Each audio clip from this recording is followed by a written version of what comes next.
Rothschild's Vienna mansion, isn't that right? Yeah, that's true. And they got her pregnant in a cult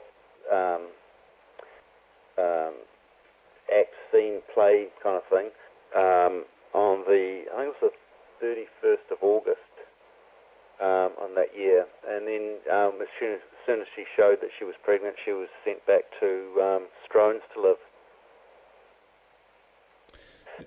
This is... So, yeah, she was, she gave birth to Alois Hitler, who was then a customs officer. And Alois Hitler was actually first cousin with Winston Churchill. Really? Huh. Is there a genealogy made on this, or how what's do we know? That? Is there genealogy that has been taken down on this, so we know that? Or? Yeah, I've got it all. What I did is I wrote Hitler was a British agent, and that's 550 pages. So the book weighs a kilogram. And then it raised a few questions, so I had a few critics saying, well, what about this, what about this? You've made a few statements and you haven't qualified them. And that was basically because I didn't have room, and the book would have ended up being 2,000 pages long. Mm-hmm. So I wrote 3 backup books to Hitler was a British agent. They are How to Take Over the World, A Right Royal Con, Stalin's British Training, Breeding Concubines, Paedophiles at War, and Gifting the United Nations to Stalin. And those books talk in depth about the genealogy and the various illegitimate children amongst the Rothschilds, the British royal family, and the German command and the Russian command. You know, I've seen pictures actually comparing Stalin and I can't remember which one of the Rothschilds it was. But they actually look very, very similar, and with what your input, what you're saying here now with the Churchill and so forth, seems to suggest then that many of the, shall we call them puppets then of this, of the world elite, they who are in front of the camera, so to speak, that are there to grab the attention, that they potentially then are the illegitimate offspring of the, well, do you think they all belong to the Rothschild dynasty? Oh, yeah, the 20th century was a family operation, and it was a Rothschild's family operation, and the front people were generally illegitimate Rothschilds. So Winston Churchill was an illegitimate Rothschild, Joseph Stalin was an illegitimate Rothschild, and Adolf Hitler was the son of an illegitimate Rothschild. So the whole British royal family are illegitimate Rothschilds. So Winston Churchill could do whatever he wanted. He could run for 5 parties and become Prime Minister 3 times because he was related to the British royal family and he was related to the Rothschilds. He was actually invited to become Prime Minister by King George VI, who was his nephew. So we're kind of cornered in here. Yeah. So, as soon as you see the 20th century as being a family operation, and it's well regarded as a warring century, and if you look at the wars as being incredibly profitable to the banks and not at all profitable to the countries, rather they bankrupt the countries, then you can see that that the illegitimate Rothschilds are the perfect agents to lead countries into war. And as soon as you've got a country that's being led into war, you should look at what their genealogy is and how they're linked to the Rothschilds. George Bush, Tony Blair? Well, supposedly Tony Blair's related to the British royal family. In my view, he looks incredibly like Prince Andrew. In others' view, incredibly like Prince Charles. Yeah. And in my view, the lips and jawline and laughter and demeanour of Tony Blair and Prince Andrew are so similar that they can't be photographed together.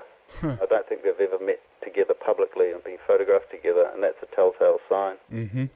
And you mentioned Prince, sorry to interrupt there, but I just want to kind of interject this, that you mentioned Prince Andrew, and recently there was a piece of news that actually came out just kind of hinting a little bit, at least, of what you're suggesting in regards to, the sexual, party, so to speak, that potentially is ongoing, where someone called, let's see here, Ghislaine Maxwell, I guess. This was a story in Mail on Sunday, from Mail on Sunday, that came out that talked about, let's see here, looking at the notes here, she was basically an aide in the household of the Epsteins, I think, and she was invited to a lot of parties where, among others, she encountered Prince Andrew, and she basically retell the story that this was a lot of weird, stuff going on, and she was actually, fondled, so to speak, and stuff like this. So once in a while, it seems to be that these kind of stories are leaking out in the mainstream media. Have you yourself heard about this? No, I haven't heard about that. No. But if we look at Churchill, going back to the bigger Second World War picture, Churchill was the son of King Edward VII and Jenny Jerome Churchill. So Winston Churchill was British royalty. Now, King Edward VII was the illegitimate child of Queen Victoria and Nathan Mayer Rothschild. Mm-hmm. And Queen Victoria was also the also the daughter of Nathan Mayer Rothschild. So Winston Churchill's grandfather and great-grandfather were the same person. Mm-hmm. And Nathan Mayer Rothschild had faked his own death in 1836 and actually lived until 1850. So Nathan Mayer Rothschild produced children with Queen Victoria, who was his daughter, until he produced a male heir. So he produced Princess of Victoria with a K, and then King Edward VII. And the shame of that was enough to completely control the British royal family. And Queen Victoria's husband, Prince Consort Albert, was illegitimate. He was the son of a stable boy called Alexander Hanstein. Mm-hmm. And Alexander Hanstein eventually became the Count of Polzig. And had no more children, died in obscurity, and never reached the media. So the whole British royal family is illegitimate.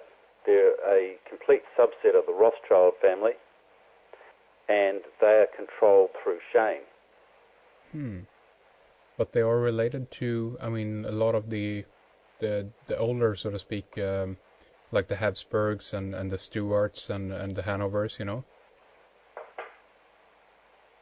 Say that again, I couldn't quite hear. But they are, related to the Habsburgs, the Hanovers, the Stuarts, and so forth. So I guess that they're still kind of in the bloodline mix, so to speak, wouldn't you say? Yeah, but when you've got the standard family tree, which they sort of display, and then you've got the illegitimate family tree, which is the true control of the government. It's true control of the monarchy, and then the monarchy controls the government, like Prince Philip controls MI6. Prince Charles has a go at controlling MI5, as does Queen Elizabeth. So, to say that the monarchy has nothing to do with politics is just a shonky load of shit. Sure. Let's go back a little bit and focus on Hitler again. And one of the things that I think that you wrote about, and this was in regards to when Hitler, after he was in England or Britain, he returned to Germany in I guess May 1913. He enlisted in the German army. During World War I, he served as a runner and actually was captured, I think, twice by the English. But on both occasions, he was spared, a trial or execution or whatever it might be.